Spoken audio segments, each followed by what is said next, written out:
الحمد لله نحمده ونستعينه ونستغفره ونعوذ بالله من شرور أنفسنا ومن سيئات أعمالنا من يهده الله فلا مضل له ومن يضلله فلا هادي له وأشهد أن لا إله إلا الله وحده لا شريك له وأشهد أن محمدا عبده ورسوله أما بعد فإن خير الحديث كتاب الله وخير الهدي هدي محمد صلى الله عليه وسلم وشر الأمور محدثاتها وكل محدثة بدعة وكل بدعة ضلالة وكل ضلالة في النار. أعوذ بالله السميع العليم من الشيطان الرجيم. بسم الله الرحمن الرحيم. فلا وربك لا يؤمنون حتى يحكموك فيما شجر بينهم ثم لا يجدوا في أنفسهم حرجا مما قضيت ويسلموا تسليما.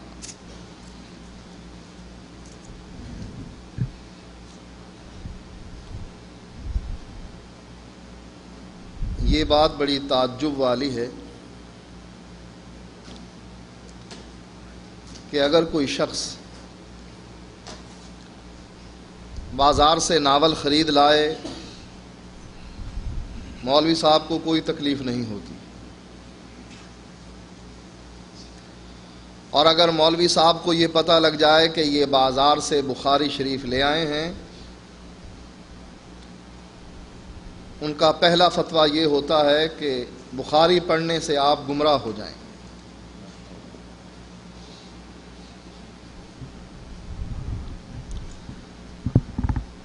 کیونکہ قرآن مجید میں اجمال ہے،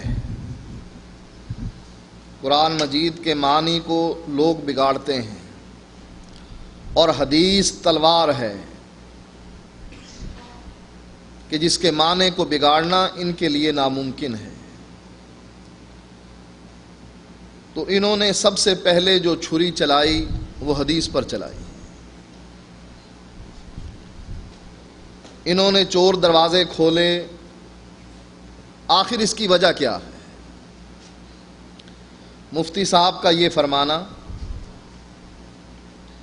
جیسا کہ ان سے جب یہ پوچھا جاتا ہے کہ کتاب و سنت کی روشنی میں میرے اس مسئلے کا جواب دیا جائے، تو مفتی صاحب اس کا جواب دیتے ہوئے فرماتے ہیں کہ مقلد کے لیے کتاب و سنت کی روشنی نہیں، اس کے امام کا قول حجت ہوا کرتا ہے.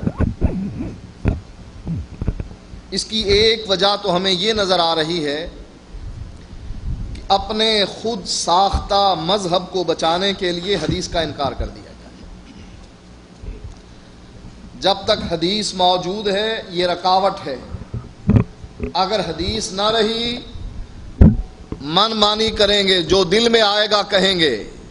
اس لیے سب سے پہلے حملہ حدیث پر کیا جاتا اور کہہ دیا جاتا ہے کہ ہم مقلد ہیں، ہمارے لیے قرآن و حدیث کی روشنی کی کوئی ضرورت نہیں ہے، بلکہ ہمارا امام جو ہے اس کا قول ہم پر حجت ہوا کرتا ہے، اور اس کی روشنی میں ہم اپنے مسائل کو حل کرتے ہیں. حدیث کے چور دروازے اس لیے بھی بنائے گئے تاکہ اپنی خواہشات کی تکمیل کی جائے. حدیث رکاوٹ ہے، ان کے راستے میں ایک روڑا ہے، اس روڑے کو ہٹا دیا جائے تاکہ خواہشات پر عمل کیا جائے، جو دل میں آئے کہا جائے. مثلا قرآن مجید کی یہ آیت کہ اللہ تعالیٰ نے کہا کہ تم نکاح کرو مثنا و ثلاثہ و رباع، 2 2 3 3 4 4. اب قرآن کی اس آیت کا معنی جو لیا گیا، بعض خواہشات پر عمل کرنے والے لوگوں نے کہا اللہ قرآن میں کہتا ہے مثنا 2 2 2 اور 2 کتنے ہو گئے؟ 4. و ثلاثہ 3 3 3 اور 3 کتنے ہو گئے؟ 6. 4 اور 6 10.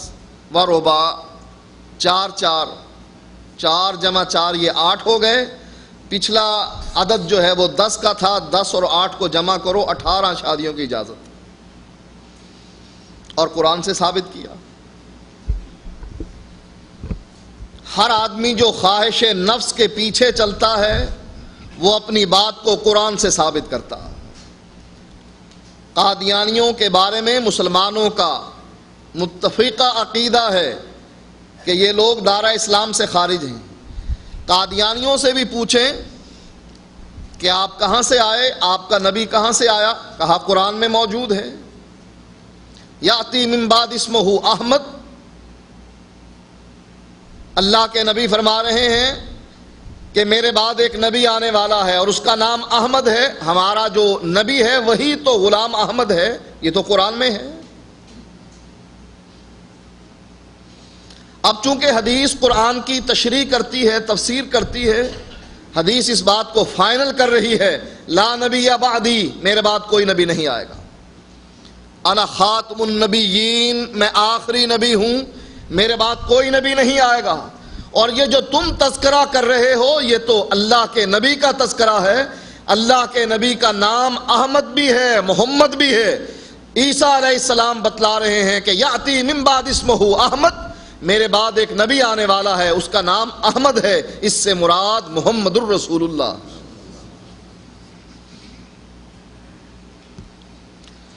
حدیث کا چور دروازہ کھولنے کے لیے سب سے پہلے نبی کی عزت پر حملہ کیا جاتا ہے۔ نبی کے قول کو رد اس طریقے سے کیا جاتا ہے کہ اللہ اور نبی کی لڑائی کروائی جاتی ہے کہ نعوذ باللہ اللہ کچھ کہہ رہا ہے، نبی کچھ کہہ رہا ہے۔ اب بتلائیے جب اللہ اور نبی میں اختلاف پیدا ہو جائے، اللہ کو مانا جائے یا نبی کو مانا جائے؟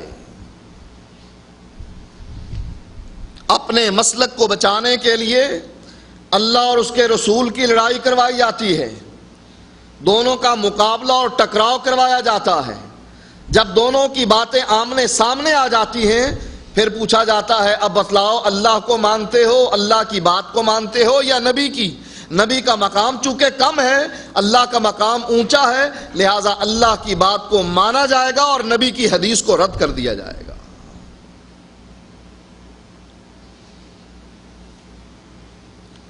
ہماری پاکستانی عدالتوں نے بھی یہ فیصلہ دیا ہے کہ ایک جوان لڑکی اپنے باپ کی عزت سے کھیلتے ہوئے، اس کی پگڑی کو چوراہے میں اچھالتے ہوئے، خاندان کی عزت کو ملیا میٹ کرتے ہوئے اپنے دوست کے ساتھ بھاگ کر نکاح کر لیتی ہے، اس کا نکاح چاہے وہ عدالت میں جا کر کرتی ہے یا کہیں اور چھپ کر کرتی ہے۔ یہ ہماری بڑی عدالتوں کا فیصلہ ہے، اور یہی فیصلہ وہ لوگ کرتے ہیں کہ جن کا مسلک یہ ہے کہ جب لڑکی جوان ہو جائے، یہ مادر پدر آزاد ہو گئی ہے، اب اس کو کوئی روکنے والا نہیں ہے، اپنی اس خواہش کو قرآن سے ثابت کرتے ہیں، کہتے ہیں اللہ خود قرآن میں اجازت دے رہا ہے کہ حتیٰ تنکح زوجا غیرہ، یہ عورت نکاح کر لے کسی سے۔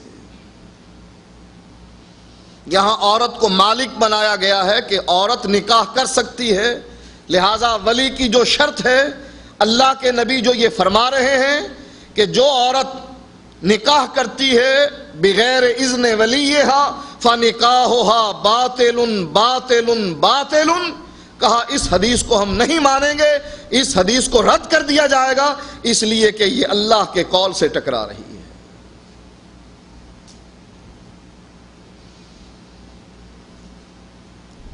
اور یہ بات اس لیے پیدا ہوتی ہے کہ ہم نبی اکرم صلی اللہ علیہ وآلہ وسلم کے مقام سے ناواقف ہیں۔ جبریل علیہ السلام قرآن لے کر آیا کرتے تھے، اور اللہ کے نبی اس ڈر سے کہ میں قرآن بھول نہ جاؤں جلدی جلدی پڑھنے لگ جاتے تھے ساتھ ساتھ۔ اللہ تعالیٰ نے اپنے نبی کو منع کر دیا، لا تحرک بہ لسانک لتعجل بہ، آپ اس ڈر سے قرآن کو جلدی جلدی نہ پڑھیے کہ آپ کہیں بھول نہ جائیں، اپنی زبان کو حرکت نہ دیجیے۔ کیوں؟ کہا ان علینا جمعہ و قرآنہ، اس قرآن کو جمع کرنا بھی ہماری ذمہ داری ہے اور اس کو پڑھانا بھی ہماری ذمہ داری ہے۔ قرآن کا جمع کرنا کیا ہے؟ الف لام میم سے لے کر والناس تک یہ قرآن جمع ہے۔ اللہ نے فرمایا اس قرآن کو جمع کرنا ہماری ذمہ داری ہے۔ وقرآن، اور پھر اس قرآن کو آپ کو پڑھانا یہ بھی ہماری ذمہ داری ہے۔ جبریل آ کر اللہ کے نبی کے ساتھ رمضان میں ہر سال دور کیا کرتے تھے، اور جس سال اللہ کے نبی فوت ہوتے ہیں جبریل آپ کے ساتھ قرآن کا دو مرتبہ دور کرتے ہیں۔ یہ ہے وہ قرآن، قرآن کو پڑھانا کہ اللہ کے نبی بھول نہ جائیں۔ پھر اللہ تعالیٰ نے ایک اور ذمہ داری اٹھائی کہ ثم ان علینا بیانہ، پھر اس قرآن کی تشریح کروانا، اس کا بیان کروانا، اس کی تفسیر کروانا یہ بھی ہماری ذمہ داری ہے۔ جو زبان سے آپ کے نکلے گا وہ ہمارے حکم سے نکلے گا، اس لیے فرمایا وما ینطق عن الہوی ان ہوا الا وحی یوحی، کہ آپ جب بھی بولیں گے وحی الہی کے ذریعے بولیں گے۔ آپ اپنے اجتہاد اور قیاس سے کسی مسئلے کو حل نہیں کریں گے۔ نبی اکرم صلی اللہ علیہ وآلہ وسلم سے سوال کیا جاتا ہے کہ اللہ کے نبی بہترین جگہ کون سی ہے اور بری جگہ کون سی ہے؟ فرمایا مجھ کو معلوم نہیں، جبریل آئیں گے میں ان سے پوچھوں گا۔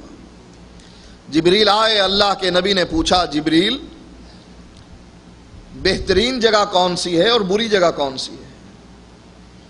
کہا اللہ کے نبی مجھ کو بھی پتہ نہیں، میں بھی پوچھ کر بتلاؤں۔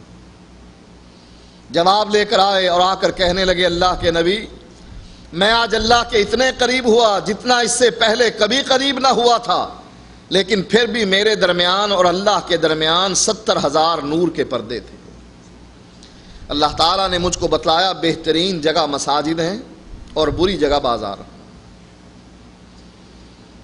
اس بات سے یہ ثابت ہوتا ہے کہ اللہ کے نبی جو بات بیان کرتے ہیں وہی الہی کے ذریعے بیان کرتے ہیں،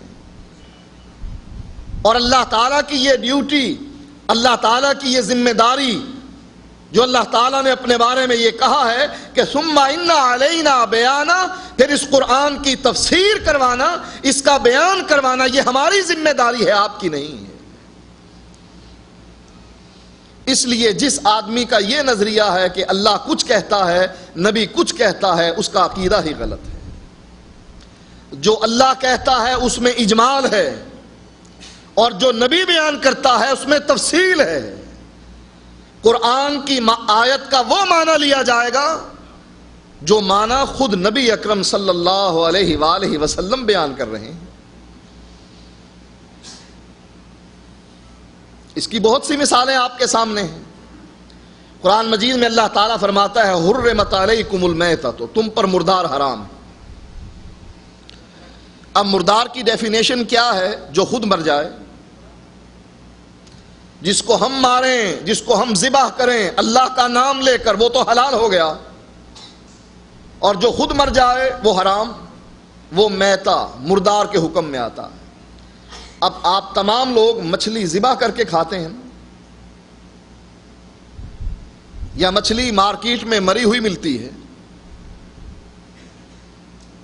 مری ہوئی مچھلی وہ لوگ بھی کھاتے ہیں جو منکرین حدیث ہیں،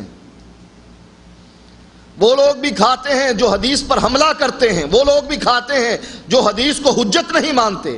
اور جب ان کو یہ کہا جائے کہ قرآن تو اس مچھلی کو حرام کہہ رہا ہے اور تم اپنا پیٹ بھرنے کے لیے قرآن کے اس حکم سے انکار کر رہے ہو، آخر اس کی وجہ کیا ہے؟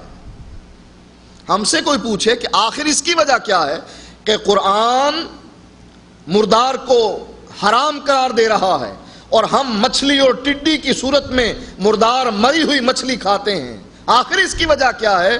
نبی اکرم صلی اللہ علیہ وآلہ وسلم فرماتے ہیں احل لنا المیتتان والدمان، اللہ تعالیٰ نے ہمارے لیے 2 مردار اور 2 خون حلال کر دیے۔ حضرت عمر رضی اللہ تعالی عنہ کے ذہن میں بھی ایک مرتبہ یہ بات آئی تھی کہنے لگے اللہ کے نبی